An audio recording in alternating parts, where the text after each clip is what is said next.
lesbian detectives, unsolved cases. She's still missing. Yeah, they haven't found her yet. Well, let's talk about it. They say he vanished without a trace.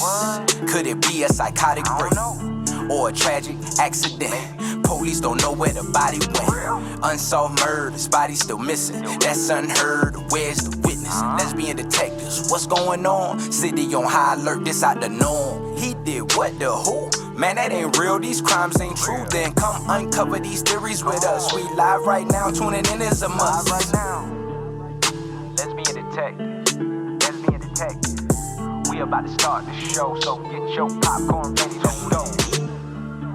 Pay attention to the message I present to you, the lesbian detectives.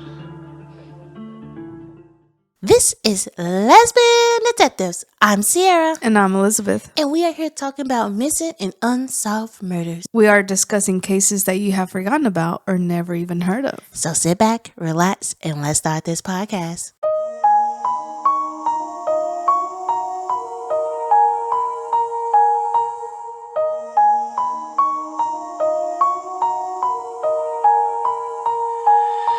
Welcome back, everybody. This is a new week. And let me tell you something, guys. A new month. This is my birthday month. I am born on May 11th. And this year, it is on Mother's Day. So, yeah. She's a hard-headed Taurus.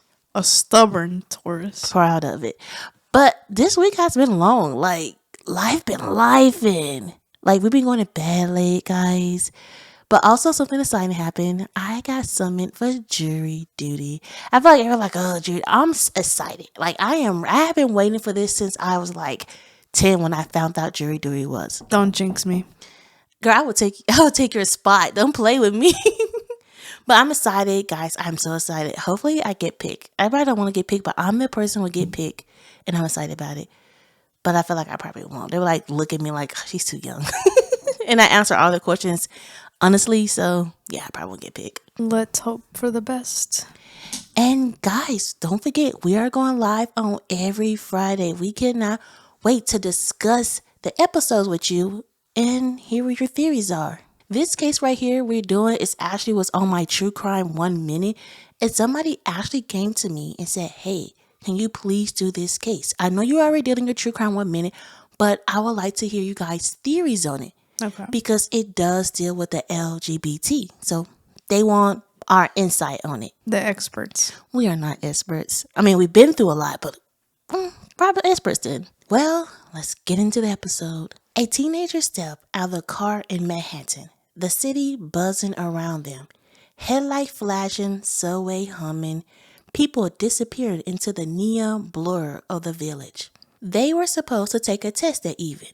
A test to move them up to the next grade. Just a routine night. They never came home. They had suddenly came out to their family. It wasn't a secret anymore, but it wasn't exactly easy either. There were signs. Staying out late, withdrawing, trouble in school. And there were things they hadn't told anyone. Conversations online with an older man.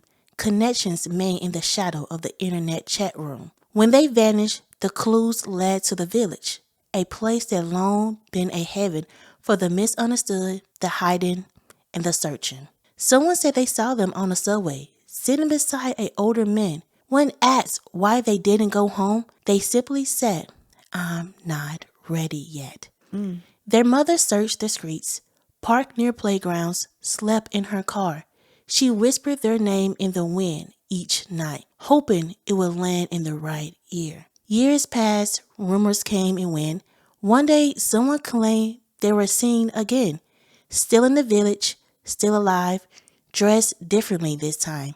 The family gets strange phone calls now, always around the holidays, always when someone passed away. A voice, sometimes soft, sometimes sharp, asks the same thing. Do you ever find them? No name, no explanation, just a riddle in the silence. They were only 14 when they disappeared. Young, queer, trying to figure out who they were in a world that didn't always make space for them. And maybe, just maybe, they found a new version of themselves. One they weren't ready to reveal. Not yet. If they still out there, they should know the door was never closed.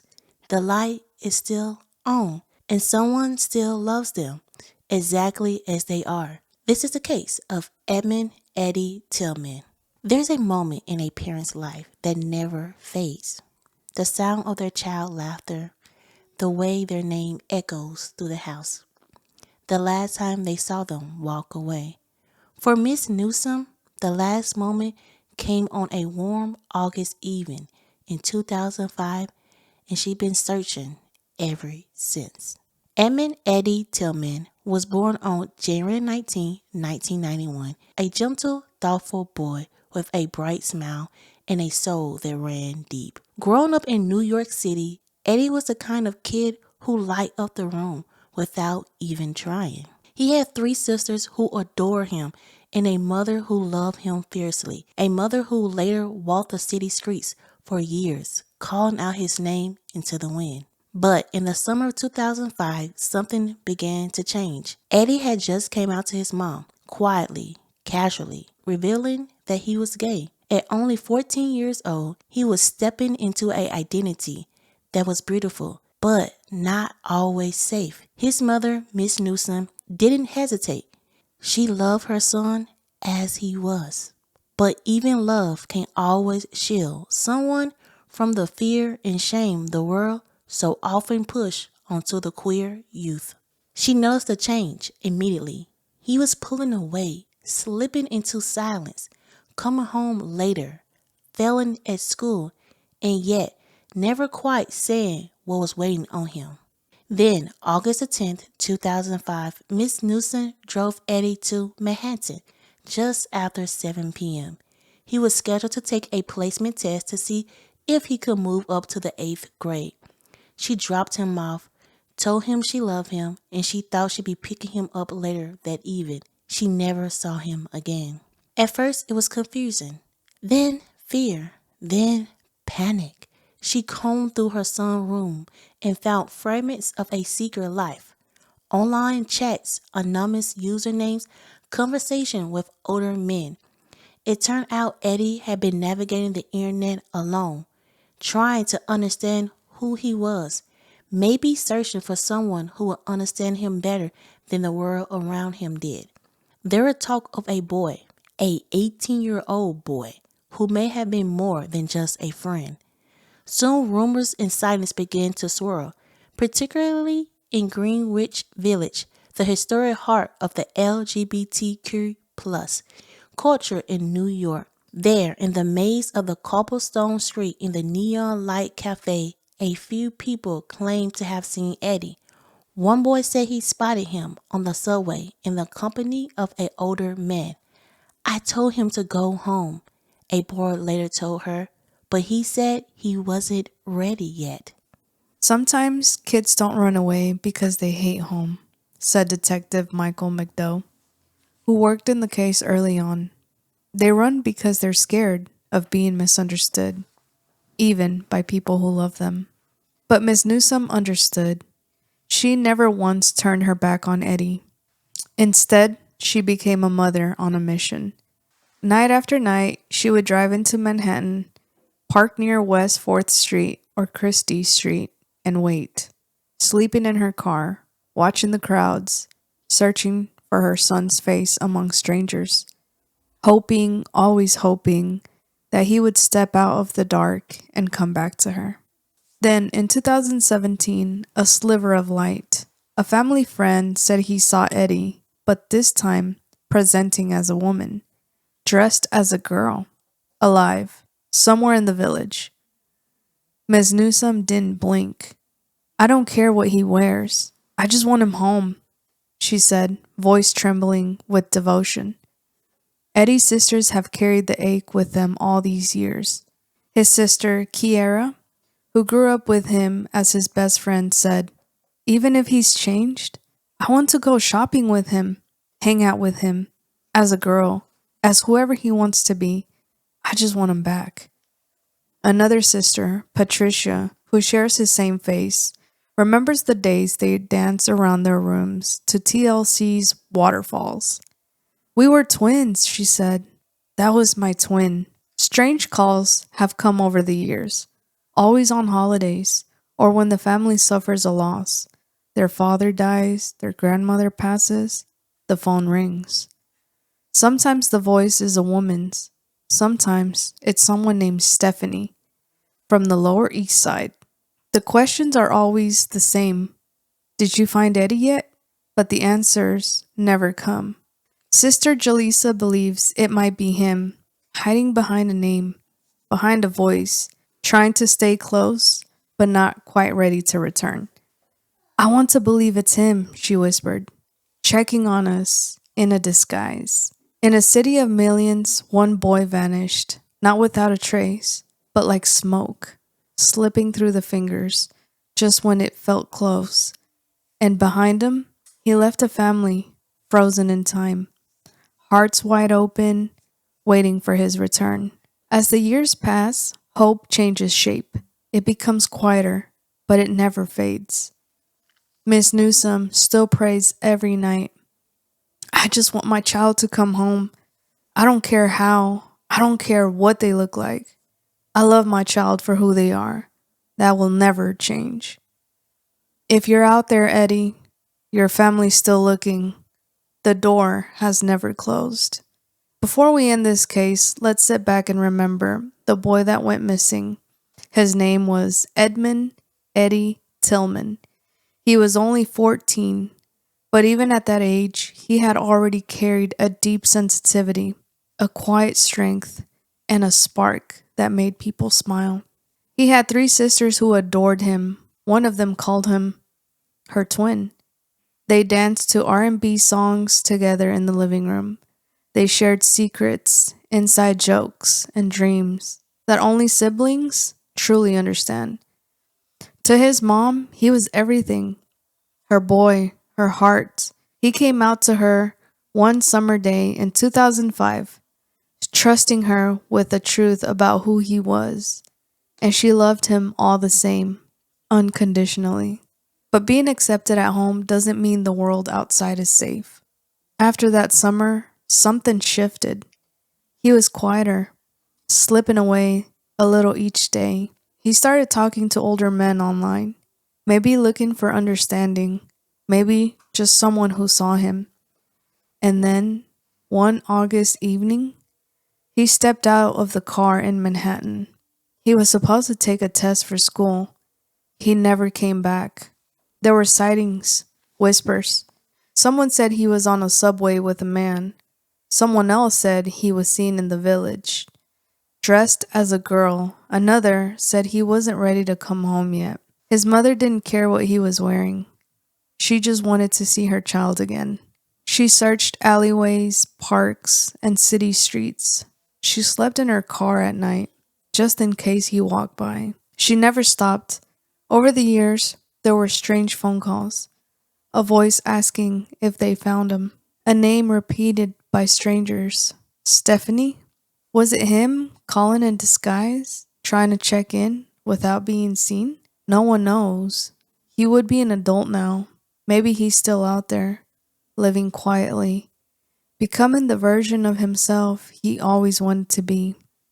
His family doesn't care how he looks. They just want him safe, alive, loved, because he is. He always was. If you're listening, come home, Eddie. They're still waiting, and they love you, just the way you are. This is the case of Edmund Eddie Tillman. Now let's get into some theories. Theories. Let's get into some theories. Let's get into some theories. Everyone is a suspect until proven guilty. Let's get into some theories. Lesbian detectives. What type of thoughts you thinking? What theories running through your mind? I'm thinking all types of suspicion. Uncover the truth, what we can find. Witness say they saw somebody creeping out the back door. What you think they did it for? That's so crazy, I'm not sure. They found a car, where could she be? Here go another puzzle piece. Researching through your history. It's plenty unsolved mysteries. Everyone is a suspect until proven guilty. Let's get into some theories, yeah. Let's get into some theories. Let's get into some theories. Everyone is a suspect until proven guilty. Let's get into some theories. Let's begin detectives. You or me? Go ahead. This case, I mean, it hits home a little bit. I mean, I didn't go through as much as he went through as coming out. I mean, my mom, sorry, mom, for telling our business, but my mom, she wasn't accepted in the beginning. It took her a while to really like just accept. My mom is very religious, but I think over the years she came and understand that I am queer, that I am married to a woman and I do have a family. So I could understand like him being scared because I was scared. Like when my mom found out I was a lesbian dating women. Not gonna tell you guys that story. We can have that a whole different day. But I didn't tell her she found out. And I understood like in that moment, like, dang, what's my next step going to be? Like, what do I do? My mom, she didn't kick me out, but I was scared that she might kick me out. Even though I was older, I was in college when she found out, but I still was scared of her finding out. And it seemed like his mama was understanding. I mean, we don't know what happened in that conversation. Right. She could have felt like she was understanding. Like she probably was shocked and said, like, how could you be gay? A couple of things she could have said that hurt him because my mama did say things that hurt me that did affect me. And then she did come out and say, like, I apologize. But sometimes you don't forget. Like you always remember that moment. Right. So it could have been she said some things that hurt him. I kind of think he probably was in the ballroom scene. If people don't know what ballroom scene is, where a lot of people who own the LGBT community, they go there and they dance, they do Vogue and stuff like that.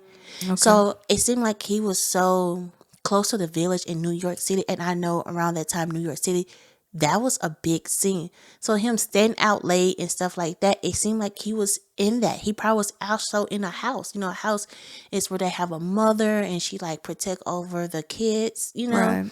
So I mean, I hope, you know, we all can hope that is, but it seemed like he probably was. And then also it seemed like if he was becoming a woman, he probably was scared of what his mama might have thought of him or what his family members would have thought. It probably wasn't even his mama. It probably was the people that she was around. We don't even know that.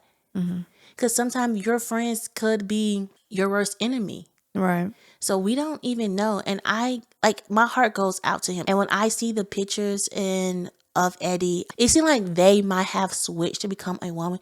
Why don't y'all do like a missing flyer of them as a woman?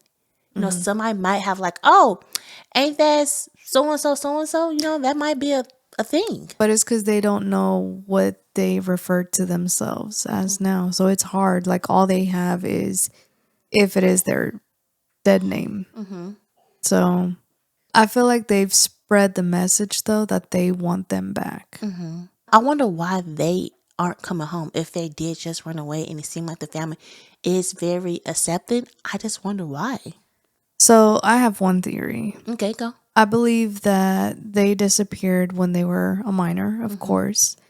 And a lot of the times you disappear whenever you're in love. So I believe Eddie was trying to protect whoever groomed them, honestly. That's probably the only reason that I can see why Eddie doesn't want to come back home is because Eddie's so in love and maybe even has been a little bit of brainwashed. So you think Eddie might still be with the person that groomed him? Yes.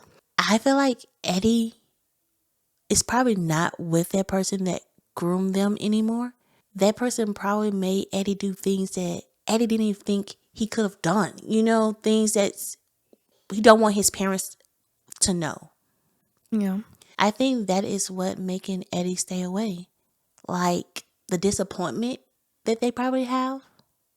Yeah, that could be true. But I feel like love conquers a lot. Love don't conquer everything. I didn't say everything. I said a Okay. lot. I feel like Eddie is still with his partner. I feel like he loves his family. But there's a deeper love, deeper connection with whoever he's from or whoever he's with. And that kind of happened to me like whenever I thought I found my person. I was like, nobody knows me like this person. They know everything about me and they accept me. So you feel like it's a deeper love, but you could be wrong, you know? And I feel like if Eddie was to lose that love, then he would go back to his family because that's what he knows. That's another type of love. When you're going through a heartbreak, you need support, or it makes it easier. So the phone calls. Let's get into that because that's my next thing. Yes. So there's very specific timings that they're made, and they're always asking the same question. Sometimes it's as a man, sometimes as disguised as a woman. But to be knowledgeable of everything that was going on seems like it is Eddie Okay. or their persona. I do believe it's them, unless it's the person that they loved and Eddie's no longer with them and it's kind of just like like somebody is just like fucking with them, you know? Okay, stay with me. Okay, I'm going to throw out a crazy theory. You know how I say I think Eddie might have been involved in the ballroom scene? The ballroom scene is very big in New York City. What is his house mother?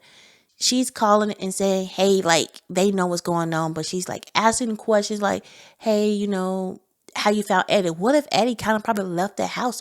And she's calling like, have you found Eddie yet? To check, because I know a lot of house moms, those are kids. Those are their kids. And what if, okay, stay with me again. I'm gonna bring a whole circle in.